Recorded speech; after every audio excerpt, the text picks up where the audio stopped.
Malaysia എല്ലാവരും കറങ്ങുന്നുണ്ടെങ്കിലും ഈ ഒരു സ്പോട്ട് പലർക്കും അറിയില്ല കേട്ടോ. ലങ്കാവി മലേഷ്യയിലെ തന്നെ കുറേ ഐലൻഡുകളിലുള്ള ഒരു ഐലൻഡാണ് ലങ്കാവി എന്ന് പറയുന്നത്. കോലാലംപൂരിനേക്കാളും ഏറ്റവും ഞങ്ങൾക്ക് ഇഷ്ടപ്പെട്ട ഒരു സംഭവമായിരുന്നു കേട്ടോ ഇത്. ഞങ്ങളുടെ 3 days എന്ന് പറയുന്നത് ഞങ്ങൾ സ്പെൻഡ് ചെയ്തത് ഇവിടെയായിരുന്നു. കോലാലംപൂർ ഒന്ന് വെറും 1500 or 2000 ഇടയിലാണ് ഇങ്ങോട്ടേക്കുള്ള ഫ്ലൈറ്റ് ടിക്കറ്റ് എന്ന് പറയുന്നത്. വെറും 1.5 മണിക്കൂറിൽ നമുക്ക് കോലാലംപൂരിൽ നിന്ന് ലങ്കാവിയിലേക്ക് എത്താൻ വേണ്ടി പറ്റും. ഇവിടെ എന്ന് പറയുന്നത് നമുക്ക് മെയിനായിട്ട് കറങ്ങേണ്ട കുറച്ച് സ്ഥലങ്ങളാണുള്ളത്. ഇതിന് വേണ്ടി നിങ്ങൾക്ക് ഒരു 2 days സ്പെൻഡ് ചെയ്താൽ തന്നെ ധാരാളമാണ് കേട്ടോ. ഒരുപാട് നല്ല ബീച്ചസും ഇവിടെ ഉണ്ട് കേട്ടോ.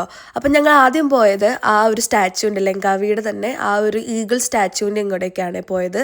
അവിടെ ഞങ്ങളൊരു ഈവനിങ് സ്പെൻഡ് ചെയ്തു, അവിടുത്തെ ബീച്ചിൽ സ്പെൻഡ് ചെയ്തു. അത് കഴിഞ്ഞ് പിറ്റേ ദിവസം ഞങ്ങൾ പോയത് നേരെ സ്കൈ ക്യാബ്, സ്കൈ ബ്രിഡ്ജൊക്കെ ഉള്ള ഈ ഒരു സ്ഥലത്തേക്കായിരുന്നു കേട്ടോ. ലങ്കാവിയിൽ വന്ന ഒരിക്കലും മിസ് ചെയ്യാൻ പാടില്ലാത്തൊരു സ്ഥലമാണ് കേട്ടോ ഇത്.